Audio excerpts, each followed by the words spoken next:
அஸ்ஸலாமு அலைக்கும். Last week Friday சூப்பராக ஒரு மட்டன் பாயா குழம்பு சாப்பிட்டுட்டு லூலு போயிருந்தோம்னு சொல்லிட்டு ஒரு வீடியோ போட்டிருந்தேன். அன்றைக்கி லூலு மட்டும் போல் இன்னொரு முக்கியமான ஷாப்புக்கும் போயிருந்தோம்.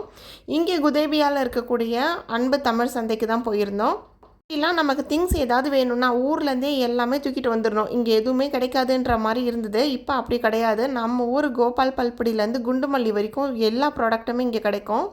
கடையோட ஸ்பெஷல் என்னன்னு பார்த்தீங்கன்னா, கிராசரிஸ் தாண்டி இந்த ஊரில் கிடைக்காத, அதாவது நம்ம ஊரில் மட்டுமே கிடைக்கக்கூடிய நிறைய திங்ஸ் இங்கே கிடைக்கும். இந்த மூலிகை பொருட்களாக இருக்கட்டும், இந்த துளசி பவுடரு, அந்த மாதிரி பவுடர் வகையில் கிடைக்கிறது, சூப்பு, கிராமத்து சூப்புன்னு வச்சுருப்பாங்க. நிறைய புது புது திங்ஸ் இங்கே போனீங்கன்னா நீங்கள் பார்க்க முடியும். நான் இங்கே வந்தது முக்கியமாக ஒரு 3-4 திங்ஸ் வாங்கணும். ஸோ அதுக்காக தான் வந்திருந்தேன். இந்த கற்பூரம் எனக்கு பசங்களுக்கு கோல்டு டைமில் தேய்க்கிறதுக்காக நான் யூஸ் பண்ணுவேன். ஸோ அந்த கற்பூரம், அப்புறம் செக்கு எண்ணெய், செக்கில் ஆட்டின நல்லெண்ணெய், இந்த ராகி சேமியா இதெல்லாம் வாங்கிட்டு நாங்களும் வீட்டுக்கு கிளம்பிட்டோம். நெக்ஸ்ட் வீடியோவில் பார்க்கலாம். பாய்.